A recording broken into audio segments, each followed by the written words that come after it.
That's gone. Okay. So we should be live now because the thing has disappeared. All right, let's get to the channel. Oh, man. So we're live, are we? We are live, yes. Well, just for Fernando, because I know he's going to laugh at this.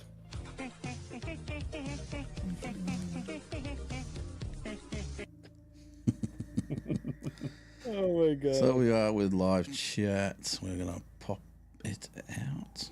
That sounded wrong. Wow. Pop it out, pop it out, pop it out. You're not making it any better for yourself. Let's go up a tittle. Jeez, you're not making it any better. I can't see. I've got to go. There we go. All right. And it's on top. No, we want live chat. Oh, my goodness. You got to get it out, and it's on top.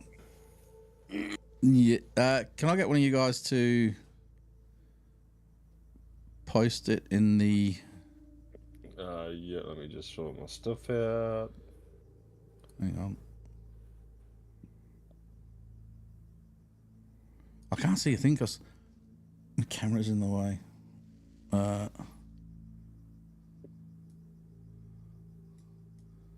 So that's up Fernando, there. have you beat me to the Facebooks yet? We've got 4 people watching already. I don't know who they are because I can't see. Mark's in. Hopefully James pops in and says hello. Yeah. Do you want to... Yeah, can you share it in the usual places? Let me have a look. How are you, Mark? I hope you're doing well. No, I'm just going to leave it like that. I'm not going to mess around. We've got it up. It's working, so that's the important thing. So, where are we? Yeah, got that focused out right. Everything is looking good. We are all set.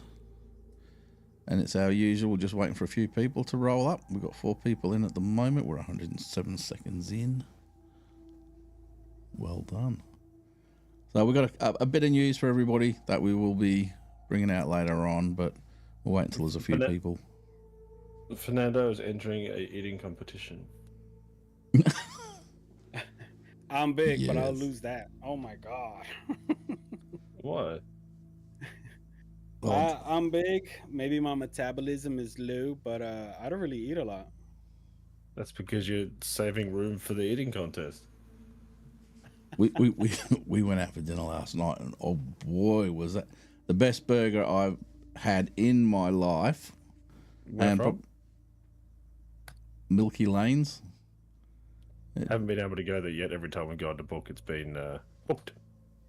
Yeah, well, we were able to get booked in, and we went down there. And, oh shit, absolutely sensational! Best thick shake ever as well, and I fully recommend it to anybody. So, See, that's the thick shake. I don't know, because there's a place up near us in Wanneroo that does burgers and thick shakes and wings. We had it for lunch today, yeah, and they do like your loaded milkshakes. yeah, So if you get like a Maxi Bond milkshake, it's a whole bloody ice cream in there. this and was they're, pretty and they're much. about this big.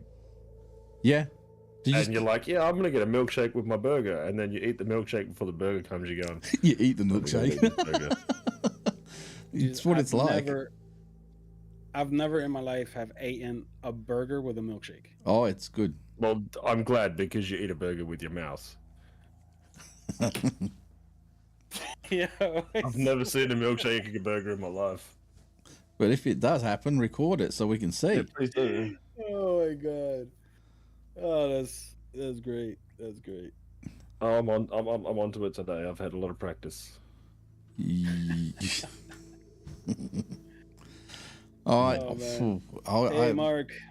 eaten so much in the last few days because, as anybody who follows me on Facebook knows, it was our wedding anniversary this week. We went to see Tom Jones and we had a bit of a little city staycation and we just enjoyed it, every minute of it. So I couldn't eat another thing even now. I'm full.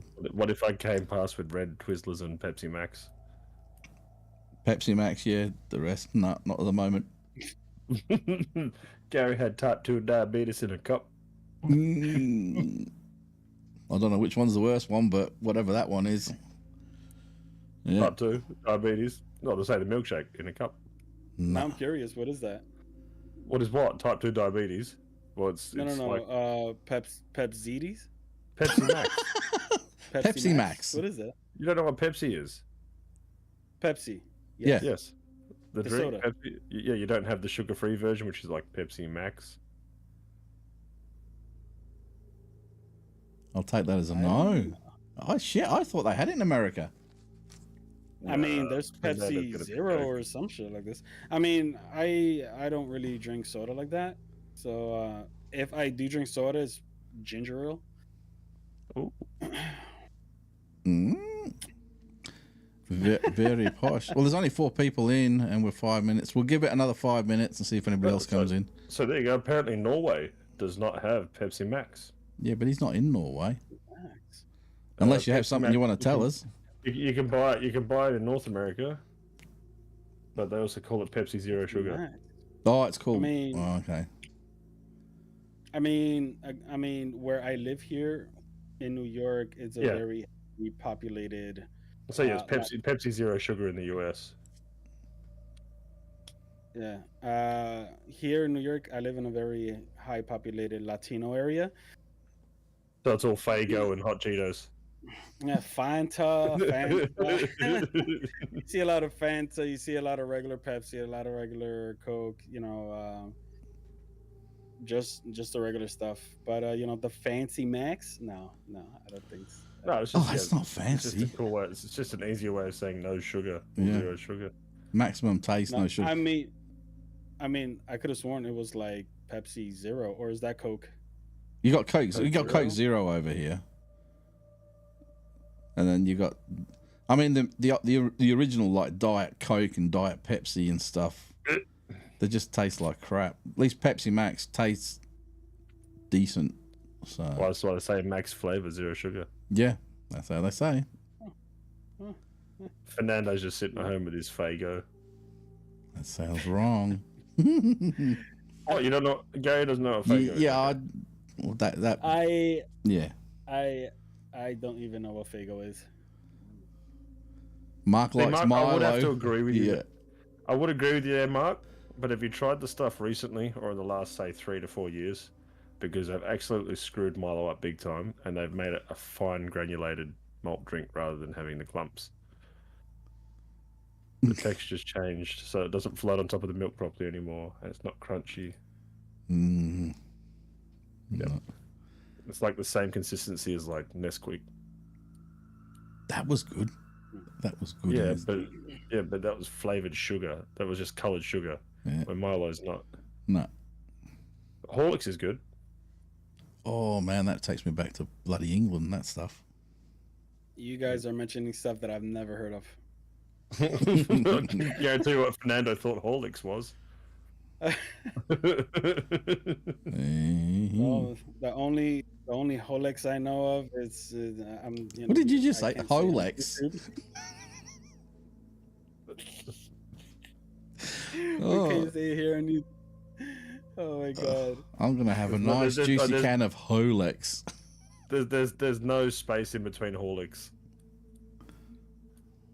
It's all one word. That took him a bit. Rolex.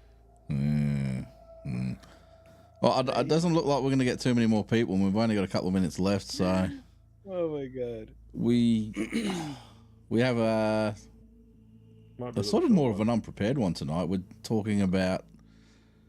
Well, we'll go into that in a minute. We might as well kickstart if everybody's keen for that. Yeah, let's do it. Let's do it.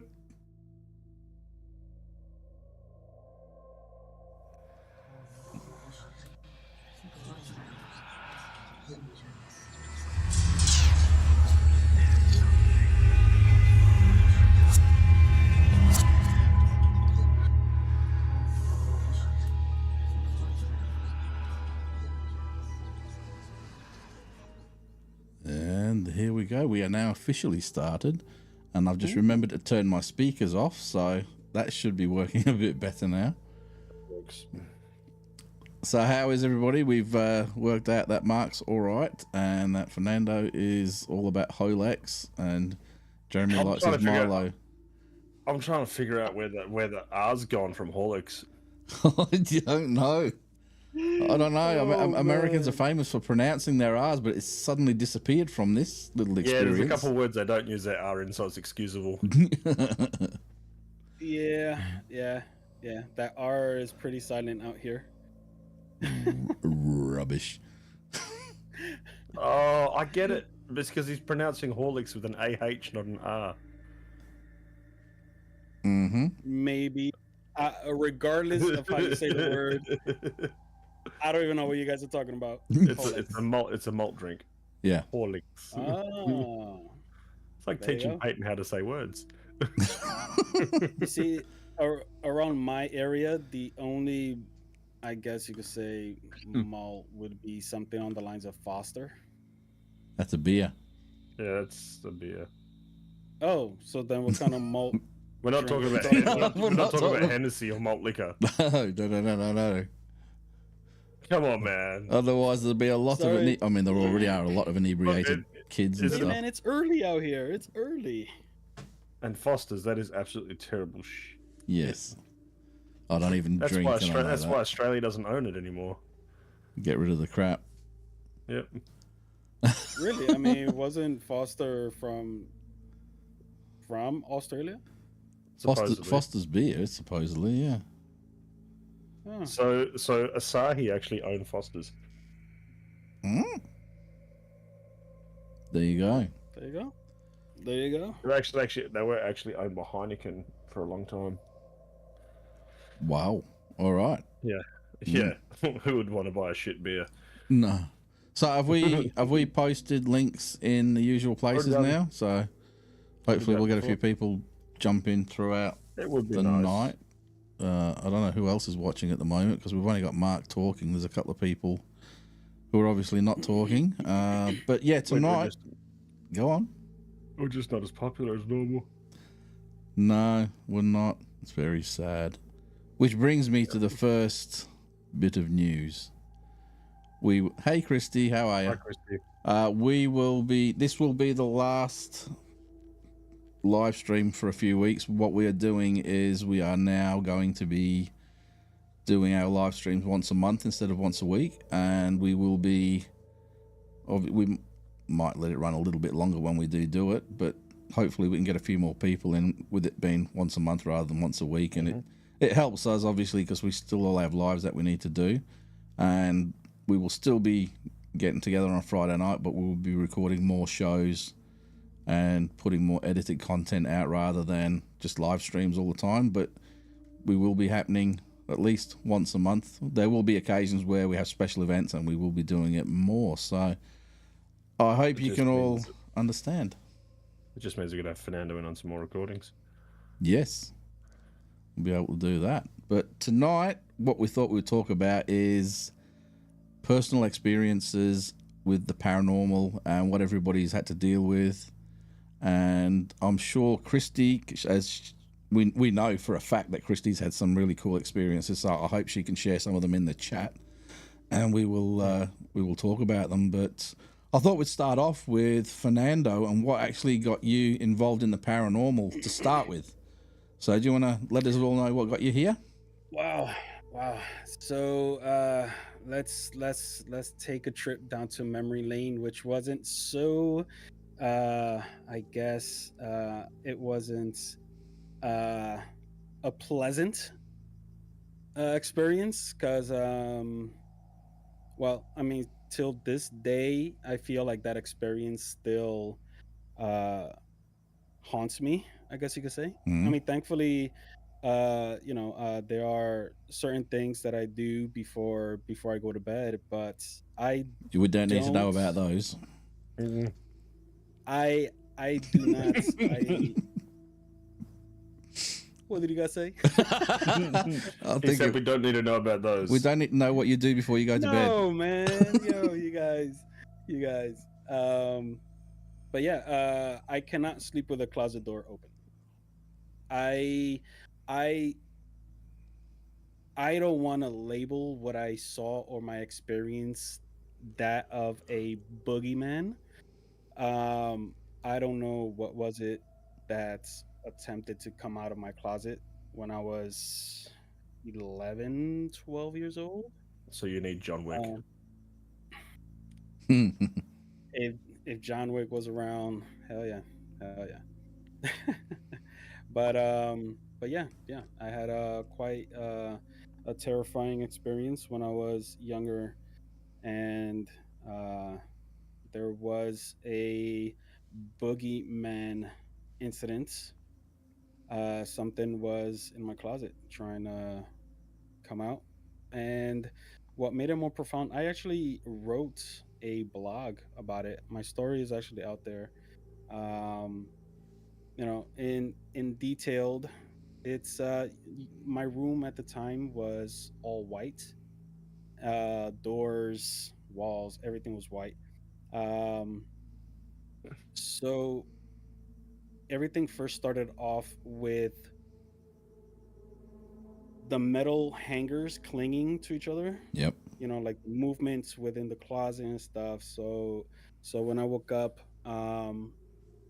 my eyes just went directly towards the closet. And at the time I lived in Brooklyn, New York, so at first I was expecting to see probably like a mouse coming out or something. um but then I noticed that on the white closet door, at first I thought it was probably like a roach or something. Yes, it wasn't a clean neighborhood, so we had rats and roaches. It's Brooklyn. But You see them everywhere. Brooklyn, yes, exactly. So what I thought it was just a roach crawling out of the closet door, but then I noticed that there was others following the roach, and what I thought that it was a roach ended up being fingers, or the tip of the fingers wrapping Ooh. itself around So the you're door. you're talking like the Walking Dead, where the fingers sort of come around the edge of the door.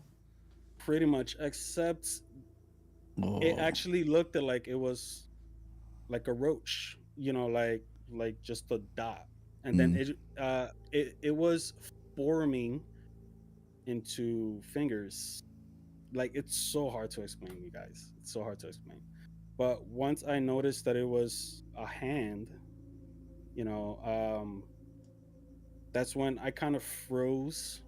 The terror in me just didn't let me not even like blink Mm-hmm. at the time. And yeah, so the part where I kind of snapped out of that, I'm gonna say trance of this, trauma. Um, it was because I saw like the top of a head coming through my clothes in the closet. That's when I let out a scream. My father busted through the door, in a way saved me from whatever was gonna happen. And yeah, yeah. From there on till this day, I cannot sleep with a closet door open. Oh, I could understand that. And I'm Wow. 40 years old. This was Well, well over. at I, least it's not a pineapple in the closet. That'd be creepier. That would. Thank God. Thank God. I know there'd be a few But people that would have nightmares about that one. yeah, yeah, yeah. Definitely, it was a terrifying experience, to which it still bothers me today. I get anxiety, like it feels like an anxiety. I can, like me knowing consciously that there is a closet in a room. It just doesn't sit well. I make sure everything's closed. Mm. If it makes you feel any better, my closet stays open. Yeah, mine do as well, but mine don't have You're doors on so them. brave.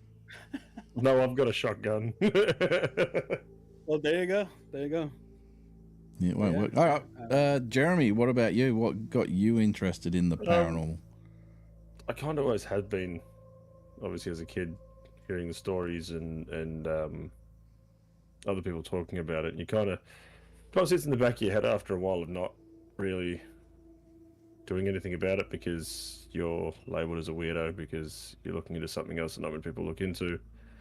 So it kind of got put aside for a bit, and then I met Gary with another group of writers, and got invited into a group, and from there it's just gone absolutely nuts. We've done multiple adventures out and had some really weird stuff happen, anything from good stuff to bad stuff. I've been scratched a few times, punched, kicked, hit. I think And that was just one me. one that stayed with me, or two things that stayed with me the most, that really got me captivated, was going to a tunnel and having a lot of stuff happen there. I remember that first time. Yeah, it shook me.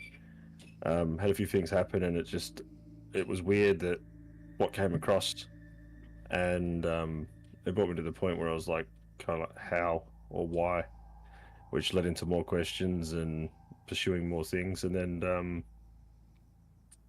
going to Fairbridge. That really stuck with me. That affected a lot of people. It didn't really affect me in a negative way, myself, which I was one of the lucky ones. But in the church there at Fairbridge, you can feel that there was a lot of anguish and pain. That's where I actually got scratched. It was to the back of my neck there. It was actually 3 straight lines. We all know what that means. There was something not nice there. I was provoking a little bit, I could say that. But to go into the side of the church where there's a big staircase that's blocked off, or a ladder system that's blocked off and no public can get to, and you're seeing a shadow figure up at the top of the bell, and I've shot the video somewhere. Yes, yeah, we do somewhere. And you see the bell rope moving backwards and forwards. There was no wind. It was a calm day. And that's what I was saying to Fernando. We put the drone up as well, and there was nothing affecting at the top. We started to see it move. We've asked questions as if anyone was there because we saw a shadow figure up the top, which is pretty cool. And then started asking, I think we got the boy's name, and we started asking them to move the rope towards my hand. So I've got my hand out like this, and this rope that's sitting still here is slowly making its way to my hand, backwards and forwards to the point where it actually touched my hand. Having things like that happen is just phenomenal and surreal. People can't take that away from you. It just keeps you more captivated with these things. Then going to locations in Albany that we've been to, and seeing the whole opposite side completely, where bad things have happened. Having people overrun by a spirit. Christy knows all about what happened. Christy knows all about it. Having someone that was half my size take 3 or 4 people to hold them down. A personal experience of laying on, the slab in the morgue, and the feeling that you get. It felt like someone was literally preparing my body for embalmment. Yep. It felt like I had needles going into my arms and people holding my head straight. It felt like I had hands on the side of my heads. It's just little bits and pieces like that have kept me interested. I haven't done a heap lately, but can't wait for the next stuff. It brings us in. Christy said Albany was her scariest one. Look, Christy, I have never in my life seen you move so quickly with a hurt leg or hurt knee. We were all surprised. Yeah, to give everybody a little bit of history on that, Christy needs knee surgery because she's got really bad knee, and with what had a crack at her in the morgue, she came belting out there and running down the hill like a bloody Olympic sprinter. We were all just like, what? You know what I mean? We were like, hang on a second, we thought Christy's knees were bad. Yeah. And there's Christy. She's on a mission to get out of that place. Oh, yes. Now I'm just interested to know what she experienced to make her bolt. I'm pretty sure we got a name. She wasn't, let's just say she wasn't herself when she came out. No. There was something else. And this is what's interesting Sorry, Gary. With that, it took another 3 or 4 people to sit down and get everything calm again. Yeah. And Wow. yeah, I was just saying, I forgot what was. Yeah, what was interesting about that was the fact that she wasn't herself when she came out. There was that disconnect between what was going on with the knee. When she came back, obviously her knee was in a bit of pain. So it was, yeah. And there was a lot more that happened that weekend. She wasn't the only so one. much going on. No, well, the one that we helped hold down, he had no recollection No. of anything. He goes, I kind of dazed out a bit, and then the next thing I know, you guys are on top of me. And we do have that recorded on film. Yeah, I've actually spoke to him. I'm actually trying to get hold of that footage again. I'll have to see if I can find it all. I know I've got it somewhere. So if anybody goes back through our channels and they look at the through our channel and look for our Albany Adventure preview, it's fairly early in our video, so you've got to scroll back a fair way. Towards the end of that, you get a glimpse of what happened when we were in Albany. So it's worth checking it all out. Yeah, there's a little bit of it there. That's one thing I'll never forget, ever. So, safe to say your first paranormal experience was when you started investigating? I wouldn't say it was my first. I've always had an inkling that there was something else out there around. I'm going to sound absolutely crazy here, but I always remember things talking to me that weren't there. Now I sound like a schizophrenic or someone that's paranoid, No. but it wasn't like that. And then you pass it off as it's, you know when you speak to yourself in your own head and you can hear that voice. It was kind of like that, but not quite my voice. But it wasn't until meeting Gary and the group that someone else has actually explained what I was experiencing and going through, and it made a lot more sense to me. And it's just unlocked a whole new level for me. Oh wow. Yeah. Yeah. Curious enough, that for me, my experience for me was what really got me into, like, how is that even possible? As in what possible? Entities, spirits, roaming Earth. How is that? So how could something interact with the living without being physically here?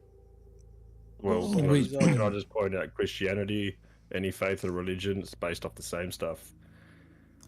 Well, Yeah. It's yes well, and it no. is. It's Yes faith. and no. They're selling faith.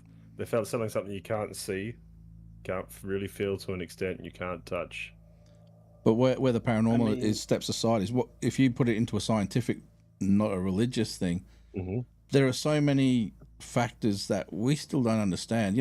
We see the top few layers, and that is our existence, but there are layers below that and there are layers above that. Some of these entities are obviously able to traverse different layers. It's probably the best way for me to put it.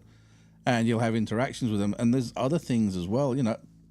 Lots of things have been scientifically proven possible, but not practically proven possible. So until science can practically prove it, then they don't want to know much about it. And then obviously religion look at that and they put their twist on it.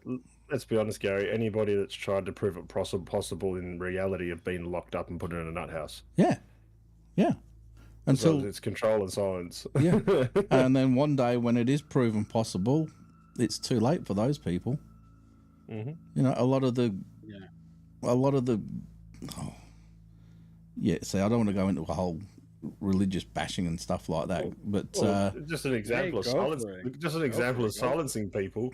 Look at the guy that's been claiming he's Elvis for the last I don't know how many years. His DNA matched Elvis's mother and a few other family members, and they're like, "Nut, you're insane." In a little room you go. Oh, you haven't heard about this, Fernando? No. The guy looks like Elvis, same facial features. He's got DNA matching with the family. He adamantly admits that he is Elvis, and they're like, "No, you're not. Go into a psychiatric unit." Okay. I mean, but getting DNA or even like fingerprints or whatever, all of these are called facts to prove who you are. So why are they denying this guy his identity? Because it goes against the narrative that he died in 1977. And to this day, no one's still been in that top floor of his house. Supposedly, it's exactly how it was left. Which again, like we're heading into It conspiracy happens all the theories time. now, which we love. But Oh man, this there is are great. so many documentaries out there about people who've seen Elvis years after he died and stuff. And some of them actually have a bit of basis behind them, but you know, he never came out. And then there's the stuff to do with his will and whatever. There was some peculiar wordings in that, and yeah, some strange stuff there. But anyway, we get So, Gary, can I have a guess for a second? yeah. Correct me if I'm wrong, but I'm pretty sure I know your story fairly well. Is your story going to include a school camp and for the paranormal, a school camp, a girl that you liked at the time? Is that story? I have no idea what you're talking about. Oh. No? A girl No, that you fancied in school, you went on a camp. No? no. Alright. Did you just make a prediction, or I you am. heard the story No, before? I've heard several stories from. I've heard a lot of stories from Gary before, and they're all great. But there was one he was saying about running a school camp or something like that, and they wanted to be, think they were strong and brave, and stay in a. I think it was a tunnel. Oh no! I know what you're talking about now. Yeah, you're talking about that one. That one. Bra Buster. Yes. Yes. No, that wasn't a school camp. No. Oh, there you go. But is that your story? Well, no, that's not the one that got me started. I actually was already there we interested go. in it before that, and so remind me about that in a minute. I'll go back to the start. For me, Fernando confuses all. it's all right. It'll make sense in a minute. For me, obviously, a lot of people know my story. I got into the paranormal because I witnessed a UFO up close, and I couldn't make heads or tails of it. So I started as a young bloke looking in the libraries and things, because it was before the internet, or at least before public internet. It was before PCs. It was before mobile phones. It was before recorded history, just about. And Feather and ink. yeah, so I ended up going to the library and asking for the book on UFOs and things like that. And all they said was, we don't have books on UFOs. We have a section on unexplained phenomenon and things like that. So I had a look through them, and that's where I got interested in, obviously, UFOs, because I'd physically seen it. And then, but it had all the stuff to do with human combustion, spontaneous human combustion, Bigfoot, Loch Ness Monster, ghosts, everything. And I was just like, all this stuff that people say doesn't exist, but there were photos in there, and there were this and there were that.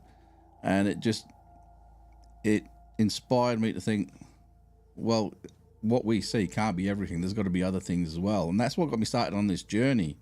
Now, a couple of years after this, what happened was we moved house. And this is my first actual... it's the first time I actually witnessed anything paranormal. And that was me and a group of friends. We crossed the tracks, the old railway tracks on the other side of the tracks. And we're going through an old neighbourhood now. The town that I grew up in is very, very old, okay? As it is known now, it goes back to the year 800 AD. But there's archaeological evidence that it existed over 3,000 years BC. It's that old.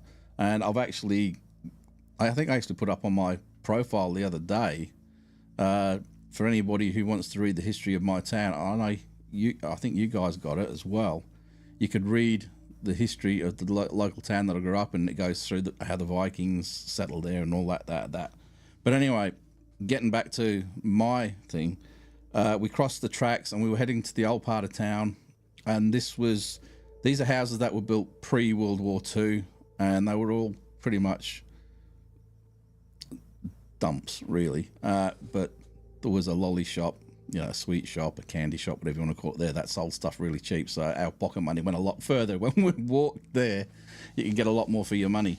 And as we were walking, there was this old double-story house, and I found it weird because the windows were open and the curtains, these white curtains, were sort of blowing out, and it got my attention. But what was even creepier was the old lady that was there looking at us, and she watched us as we walked along this path, and right out of view, we were all going, yeah, she's a weirdo, and the guys were like, giving her the old goggles look and stuff like that, you know, what are you looking at kind of thing. And we thought it was really strange. Anyway, we got to the lolly shop and we all bought our everlasting gobstoppers and all those sort of things, and we were walking back, and the guys were getting ready to give her the old Google eye thing. But when we got back, these houses were derelict. There were no window, there was no glass, there was no windows. And on this particular group of houses, there was not really a roof. There were no tiles or anything like that. These were all getting ready to be demolished. So how could we have walked that way and see them with the roof tiles on, with the window open and the curtains blowing, and a lady watching us? And that was our first time we saw something really, really weird. You know, she had a white, I don't know if it was a white dress, but she was wearing white anyway, and she was looking out. So we got really creeped out by that, and again, that just fueled my interest more. So I've been studying it a long time, and obviously as a young bloke, not as seriously as I do now, but back then it was just reading all these different stories of what people had witnessed and what they'd gone through, and trying to correlate them with what I'd witnessed. So it just kept me really interested, and that's why I do what I do, because obviously throughout the years people have said they've witnessed things and they've needed help with stuff, and it just keeps growing and growing and growing. Then I ended up joining a group, and I didn't like the way they did things because it wasn't scientifically based stuff. It was completely off the charts. I mean, it has its place, some of the stuff that they were doing, but you can't base any kind of proof on it. And again, we witnessed things, and I eventually decided to start my own team up with a group of people, and it built from there, which is WAPA as we know it, as you guys all know it that are watching. And that was over 15 years ago when we did that. And obviously that's gone through a load of changes as well. A lot of the stuff that we do, we've changed the way we do things. The people involved in the group has changed, and obviously new characters come in, new personalities, new skill sets, and again, new points of view. It can change things as well. So it's constantly evolving, learning from everybody and stuff like that. But going back to some of these stories, I mean, not all of them, because obviously tonight we're talking about actual things that we've witnessed and paranormal events. I'll give you a clue. Well, I'll tell you about one, which I'm probably jumping ahead. I should be going back to the Brabuster thing, but I'll get to that in a minute. But this one, when I was with the old group, we actually, there's a place called the Waters Cottage at Fremantle Prison, and that place is supposed to be haunted. Now, we investigated that place solid we had cameras set out and bits and pieces, but most of the stuff was actually my stuff. It wasn't their stuff. They didn't have any real gear themselves. They were just rolling up. And I was filming with a night vision camera, which had its own, it wasn't really a night vision camera, it was a video camera, but I had a night vision monocular, and I got my dad to build me a bracket so that I could put the two of them together and then manually focus it in so I could record straight through the night vision camera. It was my cheap version of a night vision camera back then. And I was floating down this big corridor like this when there was a bloody woman in white at the door. And I was like, what? This is like in the middle of the night.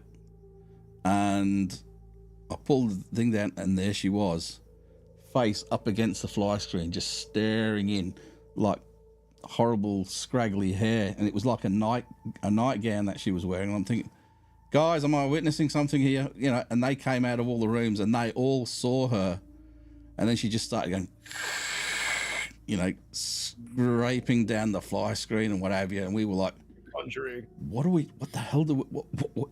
I was not expecting this. You know, I mean, I'm not expecting to see something in the reel. And then she just walked off to the side, and like we were all, yeah, let's go and check this. What the hell, you know? So we walked outside expecting to see nothing, but she was there. And if you've ever been to the Waters Cottage at Fremantle Prison, at the edge, it's on the top of this. It's actually built right near the top of this big retaining wall, which is about 10 meters tall, something like that. Which is what's that? 10 yards. So what's 10 that? meters. 12 yards tall, or hang on, putting that into feet, so 30 or 40 feet, something like that, high. 32 foot. Yeah, so she was sat on the edge of that, and we were 10 like, yards. yeah, guys, call the police, because this is not right. So we called the police, and they were there within 2 or 3 minutes, and then they started trying to talk to her, and she was she was talking like this. It was really deep and guttural, and she was like that. Next thing we know, a van rolls up and the white coats come out, and literally she got ready to jump off this wall. The police and the white coats jumped out and literally grabbed her arms. She was already on her way down, and grabbed her arms and pulled her back up. She was screaming, yelling, smashing, thrashing, scratching these guys, and we just they told us stay out of the way, and they ended up getting her secured and put in the back of the van. And she was actually secured, but she was actually smashing herself. We could see the dents in the van when she was trying to do it, and they were trying to settle her down. And the guys in the van just said, look, we got to go, and they took her off. What we found out is that she was a patient at a local mental hospital that had an absolute episode and needed medical attention. So they took her to Fremantle Hospital, and she escaped from Fremantle Hospital and then turned up on our bloody doorstep, of all places. So that's why they were so quick. They were already out looking for her, and that's why everybody rolled up within a few minutes. And they actually said, you guys probably saved her life because she was going to jump, you know. And again, that's not paranormal. But considering we were in the middle of a paranormal investigation and seeing a lady all in white and all that weird stuff, that was a hell of an experience. So For sure. I don't know if one of you guys wants to take the next one, or if you're interested in the Brabuster one, or I can bring that up later on. Hey, go for it. Go for it. Fernando heard Bra and Buster. He's up for it. All right, this All I'm goes hearing is Bra Buster. Bra Buster? Brabuster. Yeah. Oh, okay, gotcha. Brazia, Go for it. yes, boobies. She had boobies. Yeah, I was 11 years old, I think, at this point. And you know how in America you have the summer camp where they all go to the lake and things like that? Well, this was the equivalent. We would go over to the Lake District, and I had my mate with me. I had the choice of either coming to Australia for a holiday with the family, or I could have 2 holidays away from my family. So go to France for a week with the school for the school camp, and then I could, in the summertime, me and my mate, we could go and spend 2 weeks on this summer holiday. So I said, well, 2 holidays for the price of, well, yes, sweet potato. Yes. Anyway, so we went, and people from all over the country turn up. And, you know, these quick summer lives, the whole thing lasted 2 weeks. And there was this girl, I can't remember her name, we just called her Brabuster because she was my first actual girlfriend, if you can call her a girlfriend, for that week and a bit, who had boobs. So she was forever known as Brabuster. Anyway, we one night we went out to this old abandoned, it was like a mine site in the woods, and they stopped mining there because they hit some caves and what have you, which apparently there's some sort of historical connection with them, so they couldn't go anywhere near them from that point, so they had to move further down, and then they went to like an open cut mine kind of thing. Anyway, we did this whole thing of set the tents up and everything and tell the old ghost stories around the campfire, which was good considering the camp leaders like to scare the shit out of the young kids that were on the camp. And then at the end of the night, we had to settle down, and the campfire got put out, and everybody into the tent. But we all said, all the guys, I think there was about 6 or 7 of us. We said, no, we want to go and sleep in the haunted cave, because we wanted to be the big 11-year-old boys that are going to go and sleep in a haunted cave. So that's what we did. So we had to roll up our sleeping bags and our pillows, and you had to go through this little cave, which wasn't much wider than we were. Think of like a corridor down your house. That's what it was like, okay? And you went through, and then it opened up into this big open bit, and you go over this mound in the middle, and then through another cave, which was like a little corridor thing, and then you open up, and then there's the big cave, and this is the actual haunted cave. So we went in there, and we were all big and tough. Every one of us crammed together, shoulder to shoulder, with our sleeping bags. We looked like a little raft of teenagers, or not quite teenagers, for our sleeping bags. And we did. We stayed there the night, but where this cave was, one section goes off and sort of stops, but then there's another section that goes off, and nobody's found the end of these caves because they go for miles. And that is where this spirit of they say a miner or somebody will come out every now and then. So we were all watching it until we eventually fell asleep. But what happened was, in the middle of the night, one of the camp leaders snuck around and tried to walk in through a different way. But there was this big mound of rocks and everything, and of course his foot slipped, and these rocks come tumbling down in the middle of the night, and we were all up absolutely crapped ourselves, and we just belted straight outside. So there goes the whole tough teenager kind of thing, you know, at 11 years old. And we went out, and I was able to have my last dance with Bra Buster before the summer camp finished, and then we all went our separate ways. Never spoke to her, I spoke to her once after that on the phone, but never again, because it was long distance and it cost a fortune back then. Yeah. So I did have Carrier a lot of pigeons experiences. were I did have a lot of experience as a young bloke, and yeah. So anyway, I think it's time for somebody else to take over. And how about Fernando? You did come up with another one of your other experiences. Well, you know, I'm pretty sure that most paranormal investigators can relate. You know, my curiosity.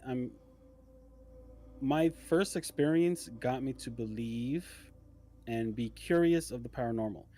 Now, as far as my attempt to look for paranormal activity was well into my teenage years, with a couple of friends going to a cemetery.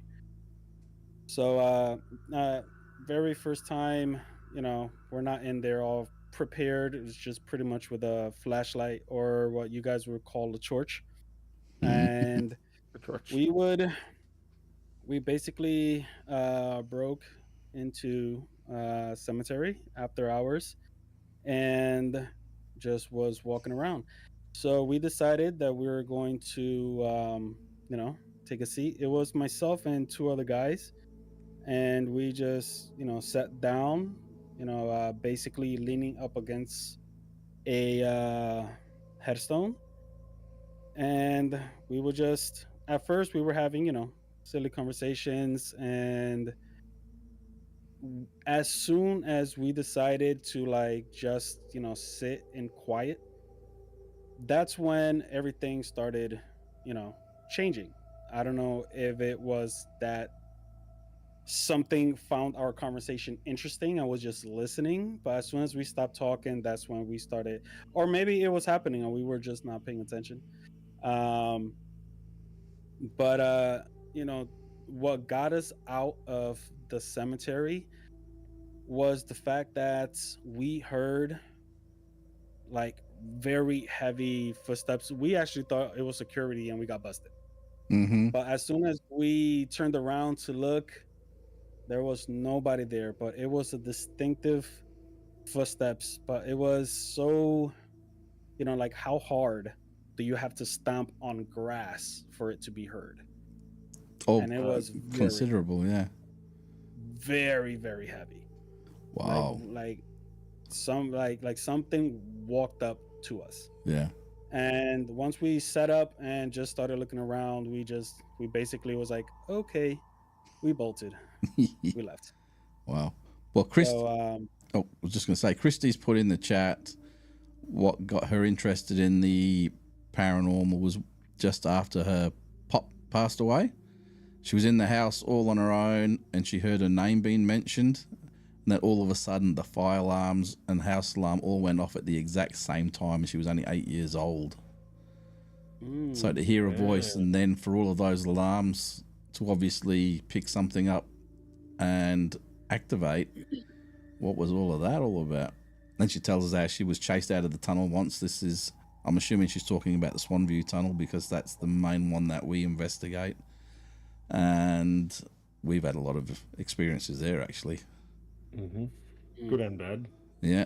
And then Mark's gone, when he was in high school, his friend's mum was a medium and kept a notebook on their kitchen table that, and would write that she is what she's seeing and hearing, and it made him curious. That's why he got involved in the paranormal.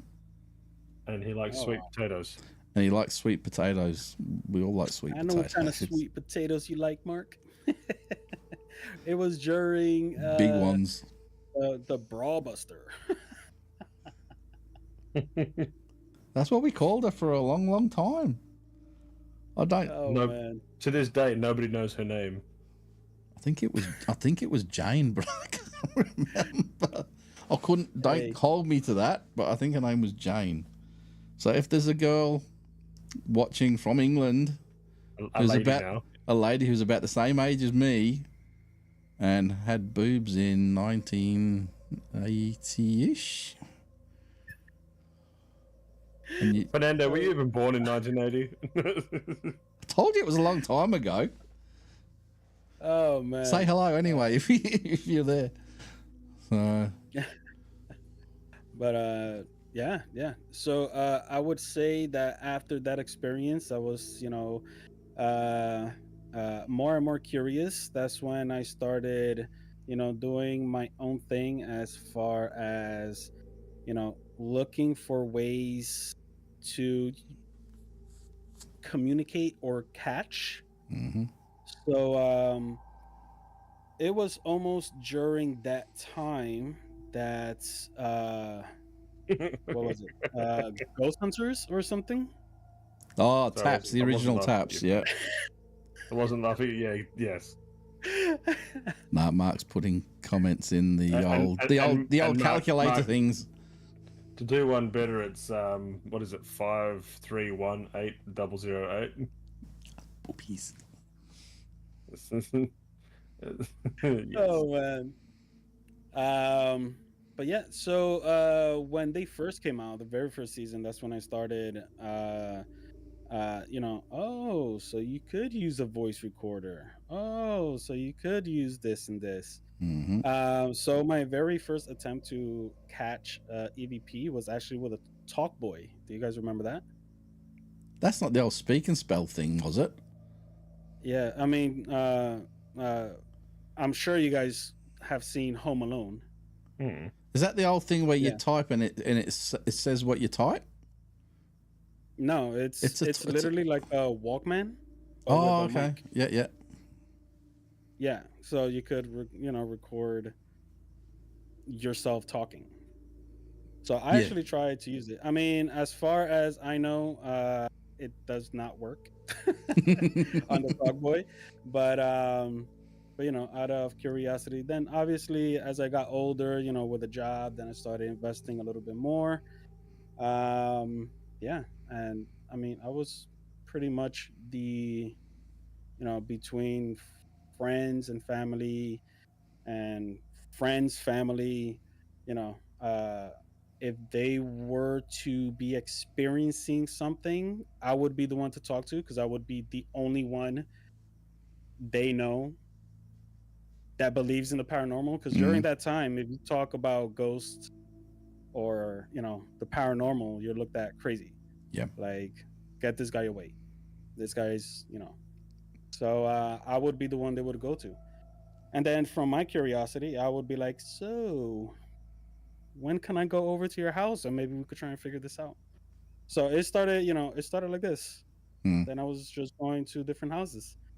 And then I guess my very first, I wouldn't say investigation, but infamous place I went to, as far as the paranormal, has been on television, it's been everywhere.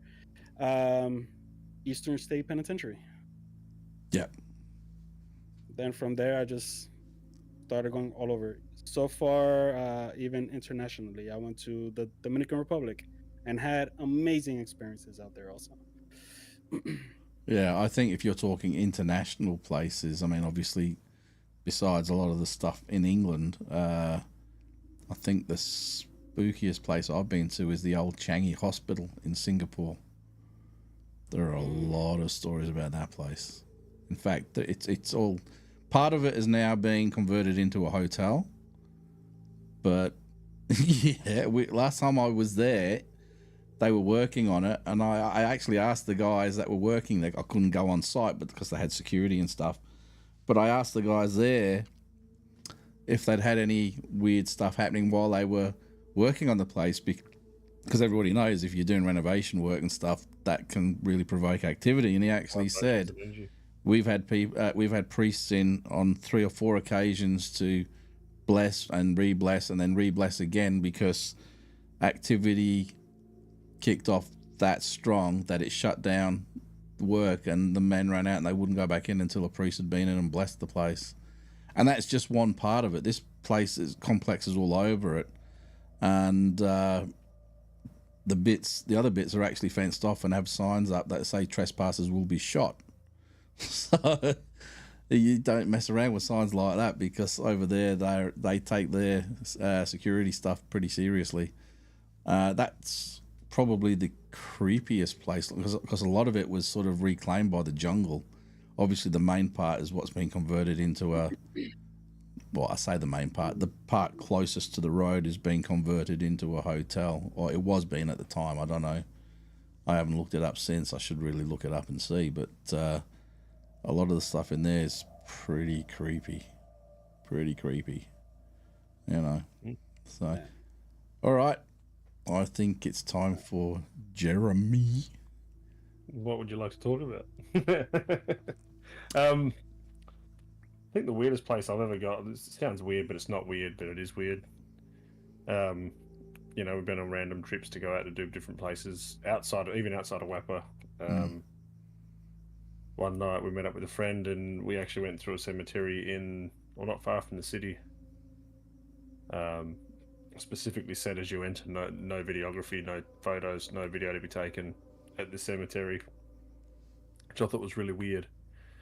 So we're walking through, not a lot of activity. There's a couple other people walking through the cemetery, but then as we're heading back to where the car was, we took the detour, and there was a plot where someone had just been buried that morning. So I took it upon myself to sit down in the chairs that were still sitting there, with the gazebo that was still up, and the paper of the person with the picture of the person was still sitting there, and had a chat with them. It's not really something that people normally go to the way to do, but it was enlightening and it was different. Yeah. Yeah, just that random person you see sitting at someone else's burial plot. Oh yeah, some interest. I've been to you get one. some interesting ones through there. Yeah. That's interesting. I've been chased through the back of Pinaroo Cemetery, not far from my house. It's yeah, there's some weird stuff. There's an old cemetery at the back of East Perth there, not far from the traffic branch. You know, the cops up on the top of the hill there, the back of the Waka, and that is a gated cemetery, and it's all locked off, and you're not allowed in there after dark. It's not big. It's not a big one, but a lot of the grass and whatever. The last time I was there, it was like locked off, and it's not been looked after. So the grass is all sort of 3-4 feet high, and I think it was more blocked off because it was a issue for people. But there are a lot of stories about. I think the stories that there was a couple of witches buried in there, and I think they're just pure fiction. I haven't actually had a chance to get in there to have a look, but it's interesting. I think it was Karrakatta we went through. Yep. Whereas you're not allowed to take any Well, photo or video. Speaking of Karrakatta, I've got a story for you about that one. We've done quite a few public hunts through Karrakatta, and this one particular night, something happened that changed the way we do a lot of public hunts, and that is I have to contact the police now. And the reason why that happened is anybody in Western Australia will know about the serial killer, the Claremont killer, who allegedly killed 3 women. I think he's been charged and he's been locked away for it. Well, at least for 2 of them. 2 of the girls have been recovered. The first murder, Sarah Spears, she has never been found. So I don't know if he was charged with that or not, but you can look it up. A little bit of trivia: there has been a film made about that, and my photo will appear on the suspect's wall in the police station for that, because they wanted my image done like a mugshot. So I'm one of the suspects in the Claremont serial killings in this film. But anyway, I don't even know what the film's called. I just had a working title when I had to sign away for it and stuff like that. But we were there and we were doing a public hunt, and we actually found Kira Glennon, who was one of the victims. We found her grave, and we did some EVP stuff there. And this was our old psychic and everything. And she got some information. She actually ended up contacting the police with the information that she picked up, and that did correlate to some of the other stuff that they already knew, but they couldn't take anything that a psychic had to say to a courthouse, you know. But anyway, we were finishing up our night doing our investigations, and as with all things, we always made sure that everybody was in pairs and safe, but there's always the odd person that would wander off by themselves, so we had to keep them in check. But we were getting them all back to the cars, because when we were walking back, we actually noticed that we had a prowler following us. We could see them hiding behind trees and watching. I don't know how dumb they think we were, because I had night vision gear, so I could see him clear as bloody day. But he was thinking he was hiding in the shadows and it was all good. So at that point, we said, look, everybody in their cars, off you go. And make sure you lock your doors and everything. So we made sure all the women and everybody got in their cars, locked their doors, and off they went. And then the 3 or 4 of us who were the core at the time, we were the last to get in our cars. We all watched each other and keeping an eye on this person. We all locked our doors, and then we all drove out together. So everybody got out safely. Now, it was about 2 or 3 days later, I got a phone call when I was at work, and it was a detective. I'm not going to tell you his name, but he was a detective super whatever on the Major Crimes Task Force, and he was investigating the Claremont serial killer. And what happened was, in this conversation, the reason he found us is that they had the place under surveillance, and they got all of our license plates. So they contacted me, and they were asking for all of these names. Were they part of your group? Yes, yes, yes. There were a couple that I didn't know. I went, okay. And that's when I formed this connection with the detective. I can't mention his name. And he said, if you ever go back there, just let us know up front so that we know that you guys are going to be there. And I said, can you ask me why you've contacted me? Because this has never happened before like this. You know, we usually let the cemetery know, or we'll let security know that we are there. But it's the first time I've actually had a call from the police. And he said, well, there was, at that time, there was about 3 people particularly that were persons of interest in the case, and that person that was prowling our group was one of these people.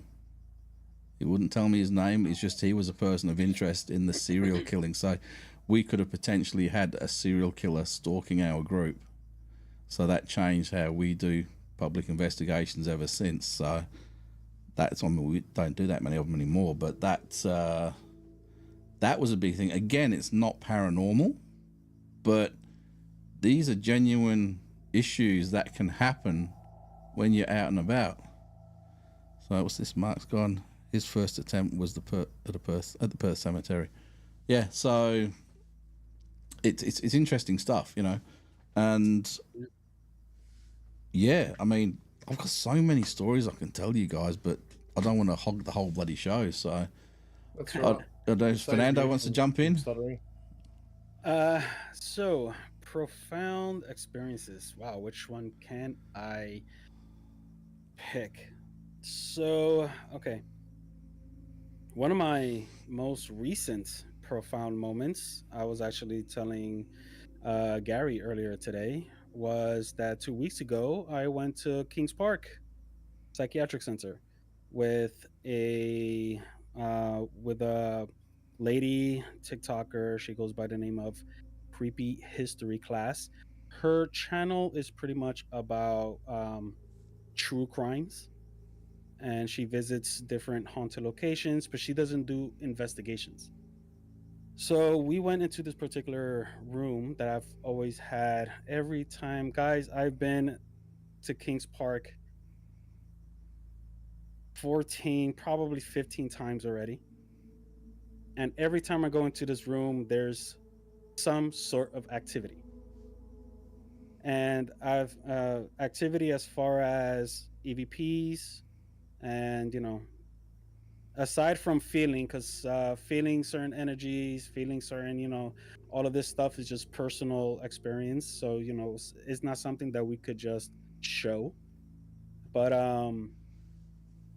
I believe I have the video out on the WAPA page and on the shadow files also. I think I posted it up there.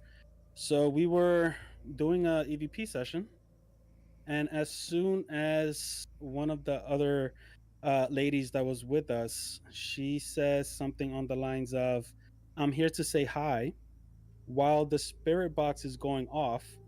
Um, this voice, it's on, it's between a moan or a growl, but it was deep. Mm. And it said something.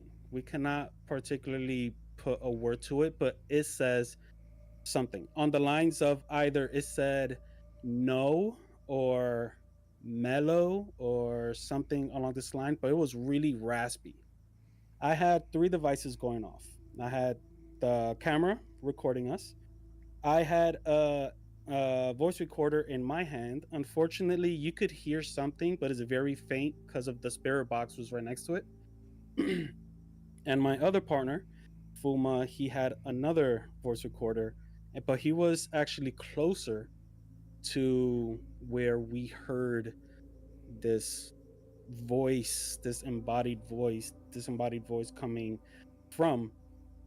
So that was very, it's so much so that it came out so clear from his voice recorder, but we all heard it in real time.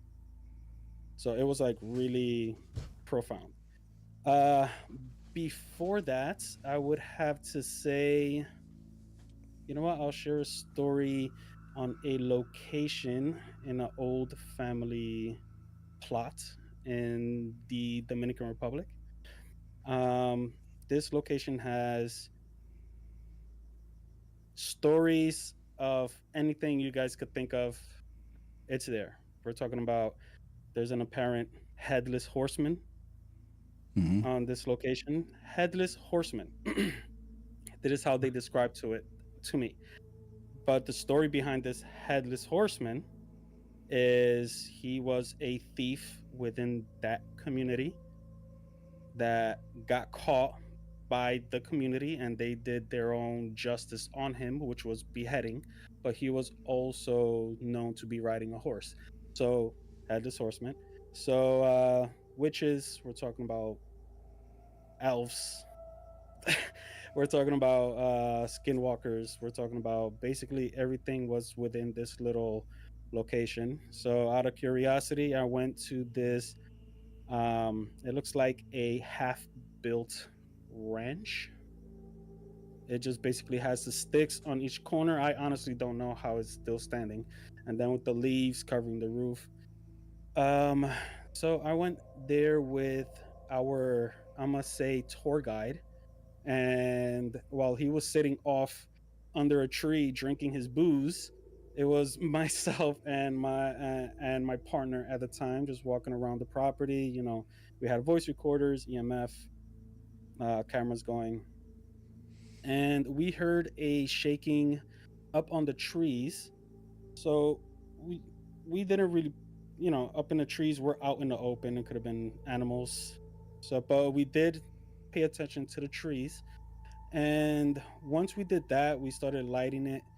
Um, at at the far side to my left, I recall like almost, it looked like almost like if there was a lot of wind blowing like a shopping bag. Hmm. That would be the best way to describe it.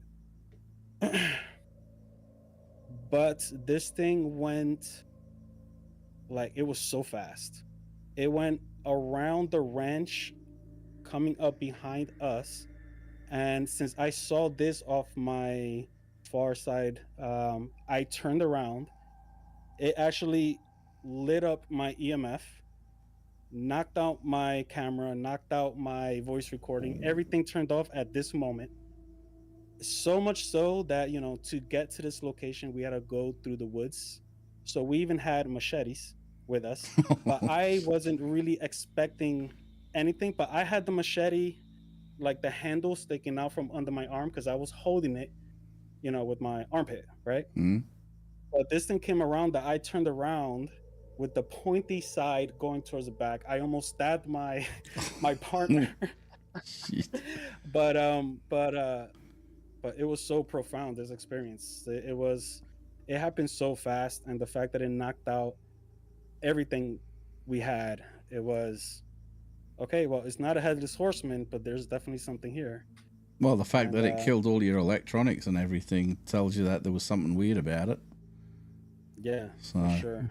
And I actually went to that spot a couple of times. mm, And the last time I went there, there's a reason why it was the last time. And it was because I actually went with a bigger group.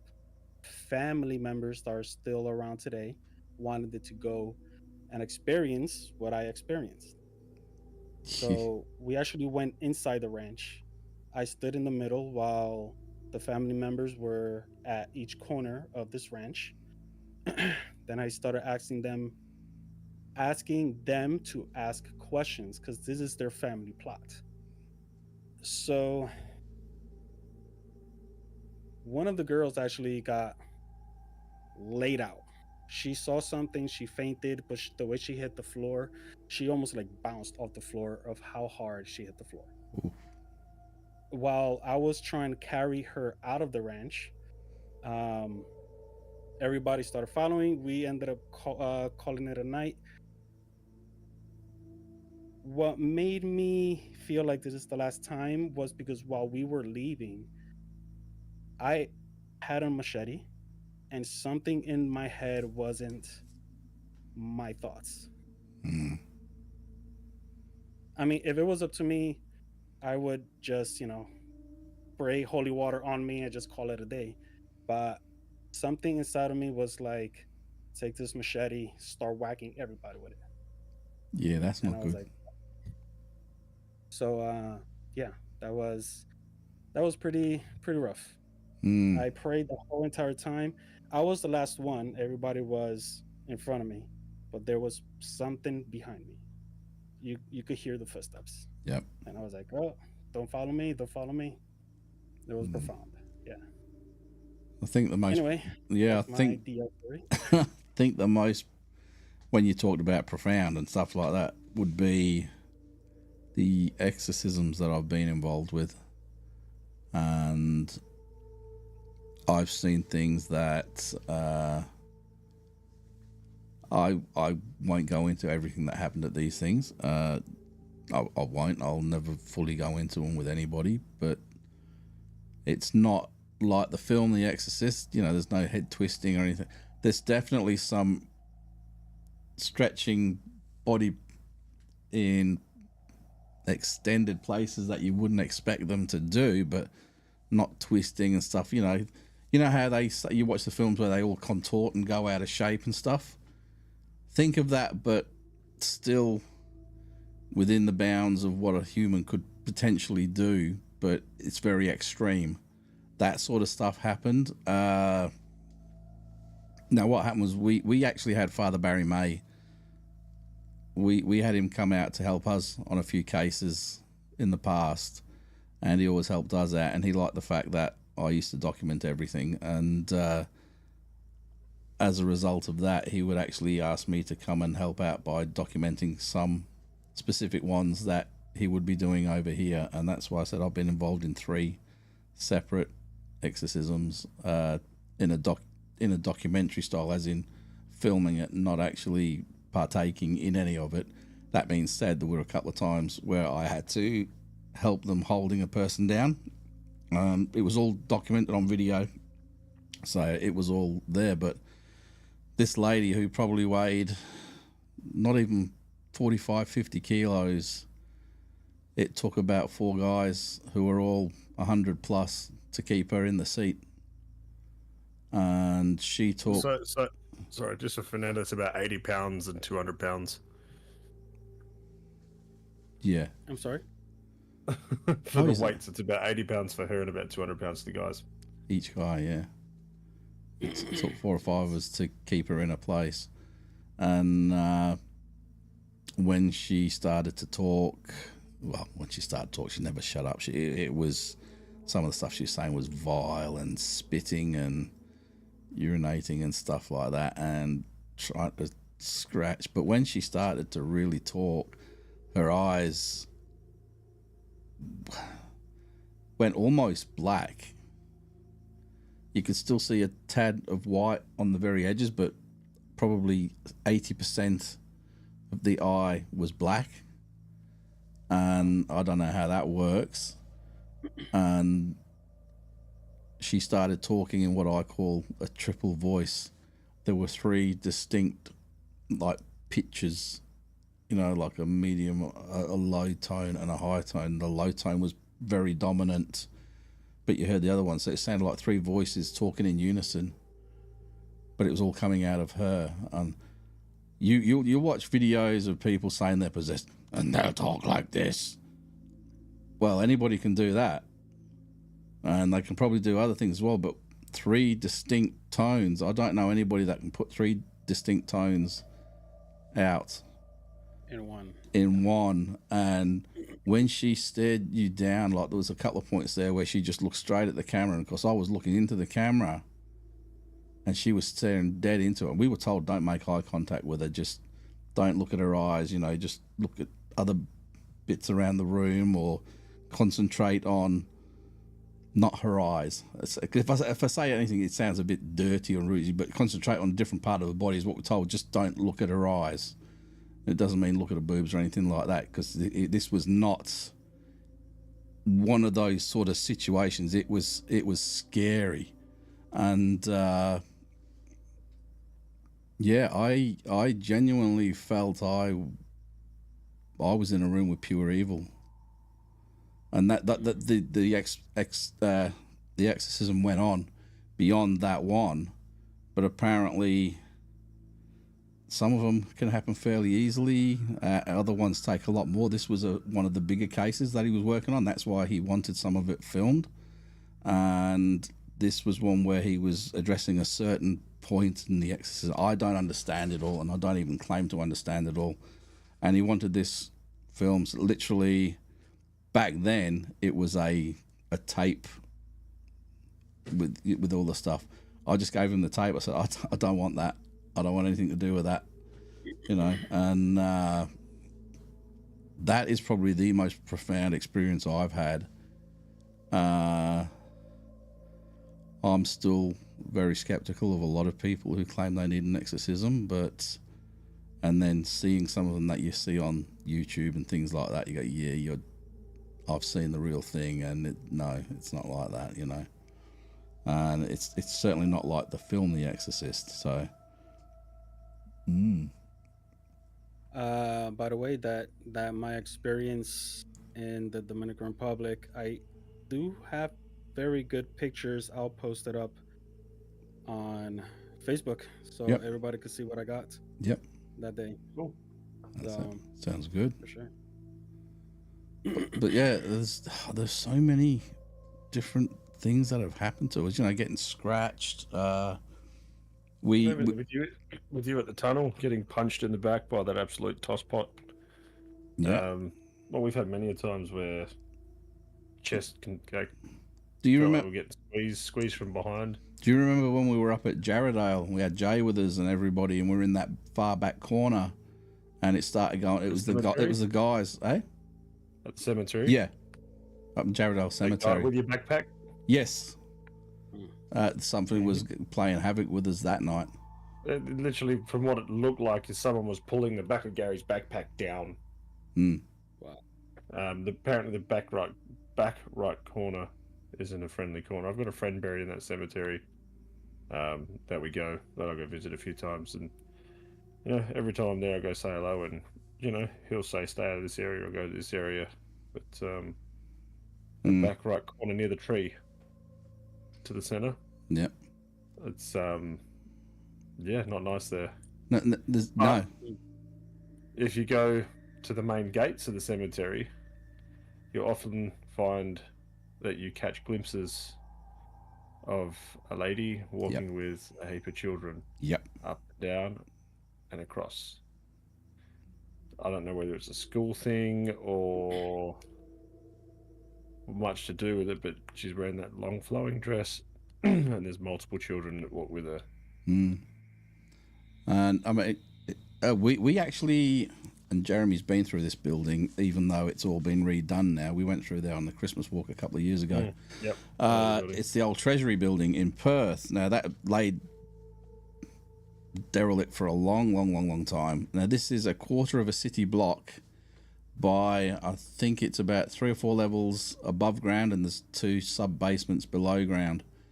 And we had the whole place to ourselves on, I think it was 3 separate occasions.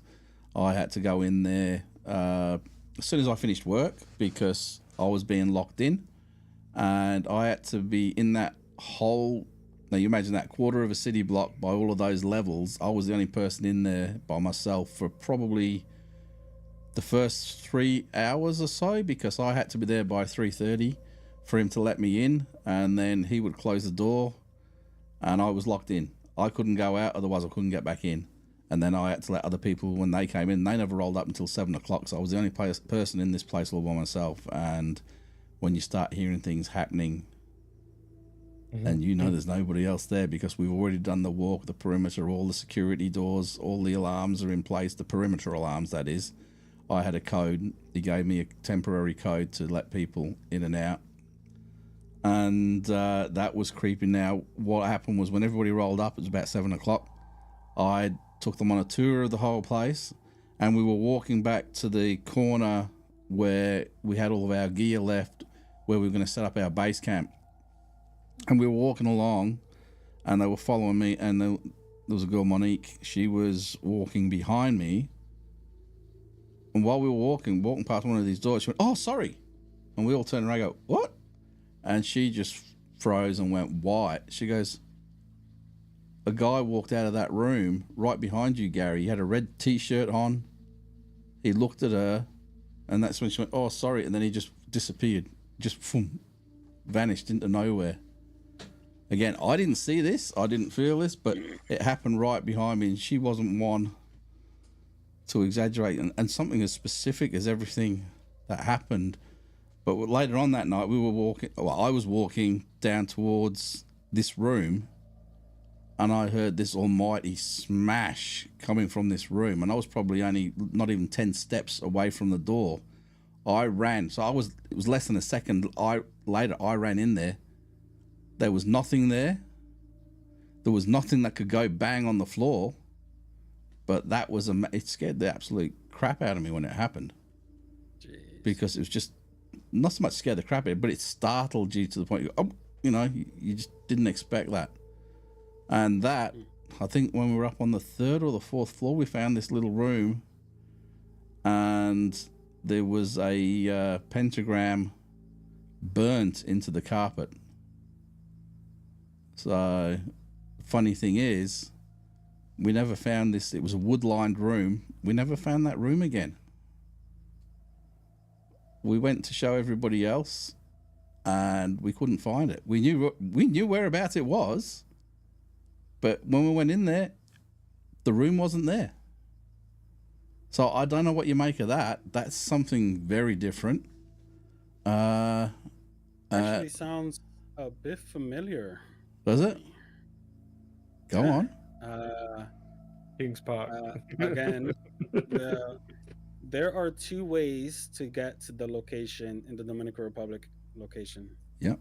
So there's the easy, fast way. No, I'm sorry. The easy, long way would be with the machete going through the woods. You know. Yep. The hard, the easy. Wait, no. The hard, short way. Yeah. Okay. The hard, short way would be through the woods. The easy, long way would be taking this back road, which is dangerous because being in the countryside in the Dominican Republic, people are very often very defensive with people walking around in the night with flashlights. They'll shoot before they say who's there, right? So we were very cautious. We tried to walk with just flashlights shining through our fingers, aiming at the road, just so you know. But we came across this weird this house that was half buried. And yeah, there was literally like dirt or the land going through the window, covering half of this building. So we didn't, I mean, something happened on the road also in front of this house. I saw a flat out shadow person just standing in the middle of the road, and when I shined my flashlight, disappeared.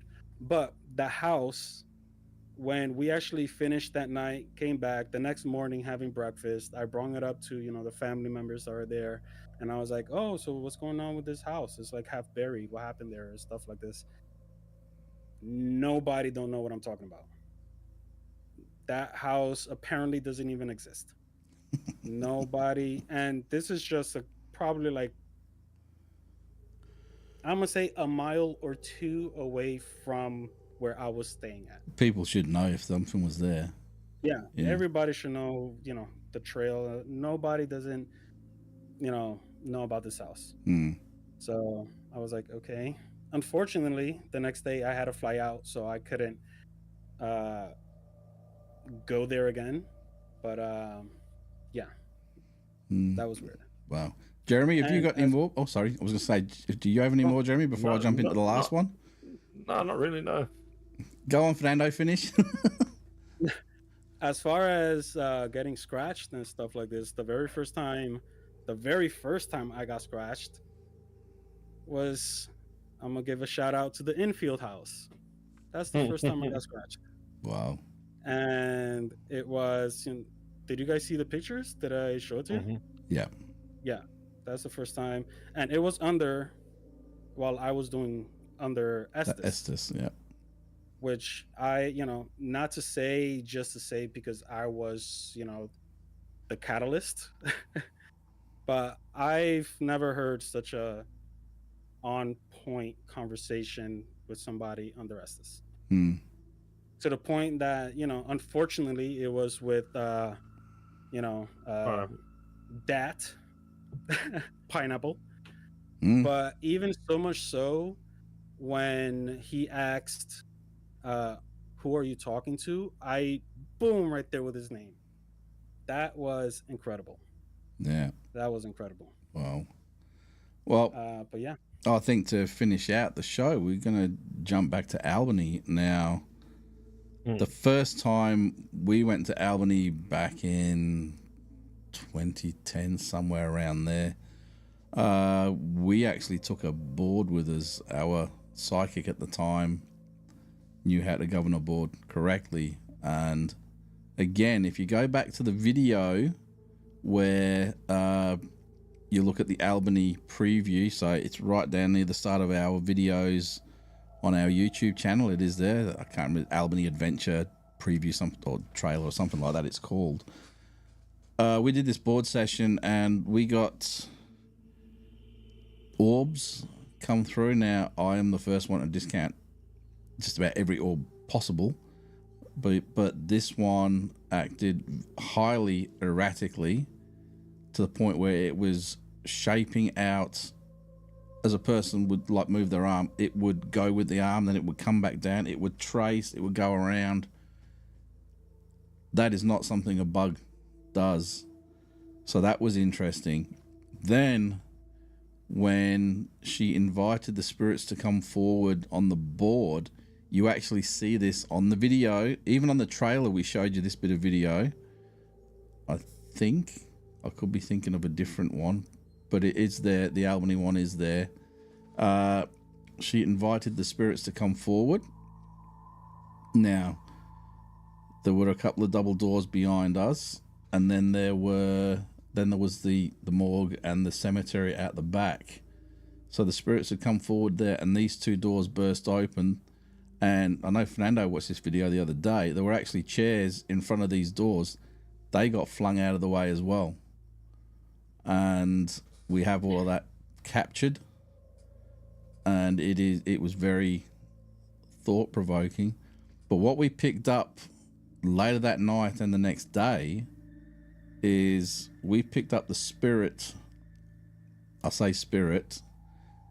We picked up a lady who was very freaked out. And the reason why she was freaked out is because she was in 1913, I believe the year was.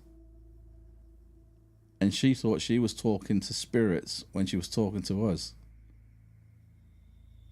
Wow. So that opens up a completely different kind of thing. You know, it's kind of, she's in this universe here, we're in that universe there, and if these universes are just bouncing together, the veil at that point is that thin that we saw, well, didn't see, but we got contact with her and she got contact with us. So that sort of, I don't know, does that go into multiverse theory? Does that go into, I don't know. I honestly don't know, because she, another realm. She said she was in 1913 and she was seeing spirits, and she thought we were the spirits that she was seeing, and we thought she was the spirit that we were seeing. Are we both real? I don't know. Was somebody in the spirit world playing tricks with us? Well, you do have a lot of malevolent spirits out there. And then we picked up the spirit of a little girl called Rosie there, to the point where the next time we went, we actually left a ball there and we wrote on it, "This ball is for Rosie. Please leave it here. WAPR." It was gone the next time we went, but we would put that down on the ground and ask her to play with it, and then the ball would start rolling all by itself. Did we not do that the last Albany trip as well? That's why we tried it, and the last one tried to reproduce that same thing. So, and all we got was a dirty bastard called Phil. So yeah, we're going there again later this year, and we are going to do a lot of different experimentation. We're going to document everything, and we will be putting that video out for everybody to watch. Still trying to figure out if I can get time off. I don't know if it's going to work for me. Oh, we've got to work on that. We'd love to get you there. So, but yeah, Fernando can take my spot. We're just going to get him over here as well. I am so tempted. Hey, look, he wants to work remotely, so you better work. Like, Australia is very remote, so it is working remote. It is working remote, and you do get good internet over here. I mean, I don't think that's the job I'm trying to look for. Hey, you never know. You never know where it'll take you.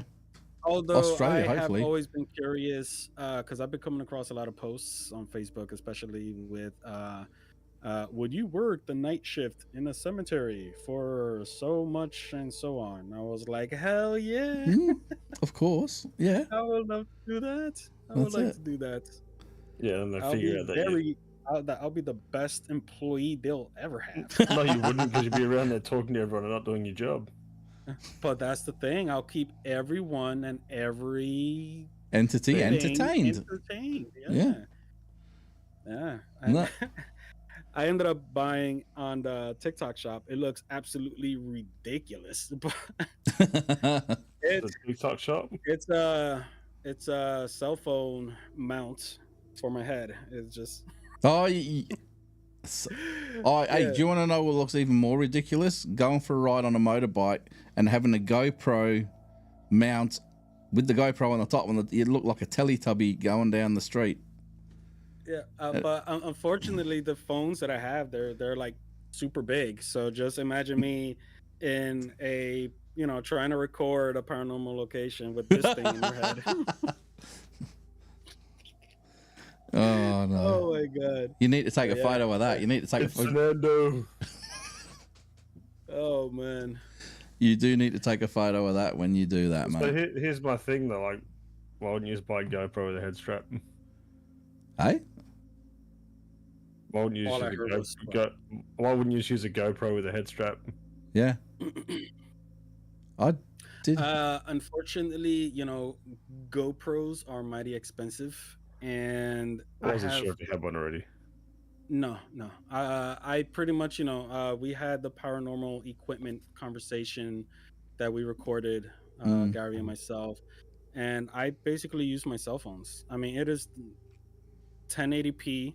A lot of people don't really own 4K, and YouTube still dabble within 1080p. So with these cell phones, I could get good stuff, and it's basically a very good mobile camera to have. It doesn't take too much space and all this and that. So I have 4 cameras, and I ended up getting a couple of stuff from the TikTok shop actually. The TikTok shop. Mounts and all a couple of things. So when I go back to Kings Park, because that room does not ever let me down, never lets me down. What you need to do, and I know it's expensive, is get yourself a 360 camera. Set that thing up. Or Set that thing up in the middle, because then it records everything in every direction, so you get stuff behind you and everything all at once. 4 Provided phones in a cube, 360 camera. same sort of thing, so long as they overlap, you don't get any gaps. Yeah, that works as You know well. what, that's actually a good idea to have at least a good hour of footage with all the cameras facing outward, Yeah, and then a good hour of investigation with all the cameras facing inward. inward, just changing views. Mm. Yeah. But that, man, if you guys could ever make it out here, Kings Park would definitely be one. Oh, and did I tell you guys I finally got into the criminally insane ward in Kings Park. did I just self snitch? You silly boy. There's a trailer. There's an exclusive right there. self snitch. But Well, wow, it's not the first place he's broken into by the sounds of it. Snitch on himself No. twice now. And then they wanted to stab people. No. Anyway, I think it is just about time for us to go. I think it's Oh, there time you for go. Fernando to take his meds. Mark turned around and said it'd be awesome to see Fernando down under, and he is going to get here, and we are going to get over there as well, Eventually. but it's just a matter of time, because there are a few dollars and a few kilometers between, but it will happen one day. Yes. Hopefully soon too. I can't wait to get out there, and Start hopefully riding I'll in be able to Medicine see all of your amazing locations that I've heard some about, especially Albany. Yeah, there's Oh. 4 good ones. There's a yeah. If we know you're coming over, we might take a second crack at the old Fremantle Art Centre. Or second crack, another crack. I reckon take him on a night tour to the Freo prison and just don't tell anyone that what we're doing.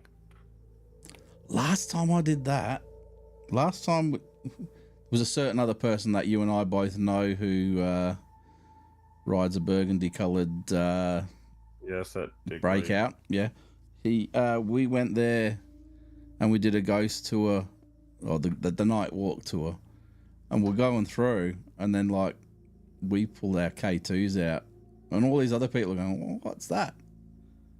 And when we were like in the gallows, the actual K2 started picking some activity up. Everybody was coming over and watching what was going on with the meters, and they were ignoring the tour guide to the point where he asked us if we could put them away because it was interfering with his job. That's the thing, though. With something like that, using a K2 in that surrounding, you're going to pick up everybody else's cellular network information. And that's what I think it was. But we when we investigated because we've investigated the Fremantle prison twice. We've been locked in on my birthday 2 years in a row. So I was locked up in prison for 2 of my birthdays. And we actually had gear set up in the gallows, and we had K2s, we had voice recorders, we had cameras, everything set up. And at 7 minutes past 1 in the morning, you know, you got the big handle that you pull, which releases the trapdoors, and then they fall, and it all happens like that. 7 minutes past 1, this thing goes by itself. We've got it on camera. We've got the noise picked up on the EVPs, and we've also got the on the voice recorders, and we've also got EMF going off. And there was nobody else in the room, and every bit of equipment that was in there had already been tested against the EVP to make sure that if there was anything to happen, we knew what the baseline was. And yeah, it's the only time it's happened. It didn't happen the second time that we were there, but that one time at 7 minutes past 1 in the morning, the handle flicked across, and this was a heavy steel handle, so whatever it was had a bit of oomph to it. So yeah. So Mark says, Mark says, will Mr. Friday Weekly looking forward to the monthly will be unreal. I don't think the monthly is going to be a permanent change, is it? Maybe go to fortnightly. No. What we're looking at is we're not really getting that many people coming in to watch, so we figured we would initially go to monthly, and like I said, every Friday we'll still be catching up, and we will be recording other shows that will be coming out on a Tuesday. So we will build up a bit of a backlog of videos, so that if we were ever away, like if we're doing an investigation down south or something, we can still schedule something to be released. But once we've got ourselves a decent number, so maybe in a couple of months, we might then bring it to fortnightly. And then if we can get our numbers up, if we can at least double our numbers, then we might come back to sort of weekly, or just keep it as a fortnightly thing. We've just got to play it by ear, but we've obviously all got things that we need to do, don't we? And well, not even that. I saw it as myself personally saw it as we've got content that we're trying to use up for live shows where we could be storing them in half-an-hour episodes for a backlog. Yeah. So with what we also knowing that if we was to do this monthly, although I gotta admit, I think bi-weekly would be good also. But monthly, it'll give us time to even promote the show before we go live. Yep, and that's the plan. Who's to say you're not going to be recording with us anyway? So how are you going to miss that? Oh, I think that was the nicest thing you ever said to me. Oh, you two need to get a room. I don't know. I could say more things, but Mrs. Fernando might not like it. Just in case she's watching. She's been quiet of late. I haven't heard much from her. Unfortunately, very busy. Very, very busy. I think realistically, Fernando's just made her up. Well, he did a good voice impersonation. I don't know. I've never heard her. Haven't you? Really? Oh yeah, right. Well, I wasn't privy to that conversation until after it happened. No worries, no worries. I will definitely get. Look, get I mean, wait a minute. We don't need you calling your mum. Wow. Oh, I God. got added. I Well, got added. thankfully, Gary is, has spoken to her for that little bit, but Mhm. no worries. I will definitely get you So- to. Oh man, that would be amazing to go out there with her because she'll definitely have an experience. That's for sure. Yeah, We I hate don't this need to place. Get know me about home. I don't want that. to come here ever again. God. If he brings her along, she'll have an experience for sure. Uh, Yeah, she won't want to come back and think we're absolute assholes. Anyway, I think it is man. time for us to go. So I hope you guys enjoyed the show. Like I said, we won't be back now for about 3 or 4 weeks. And then that's what it'll be, at least for the next few months. And then we will play it by ear from there. If you guys have any suggestions on things we can do to make this show better, the live stream that is, or our recording things, Even ideas for recorded. Yep, we still want to know what you guys are interested in because we can target our shows all around that. So please feel free to message us with any ideas you have for any of the shows, and we will certainly do a show on them because it's all about stuff that you guys are interested in. So until then, we will be back each Tuesday with our normal shows. So please like, subscribe, and comment on our videos just to keep that old algorithm popping along, and we will be back with you live in a few weeks. Take it easy, guys. Yeah. Take it easy.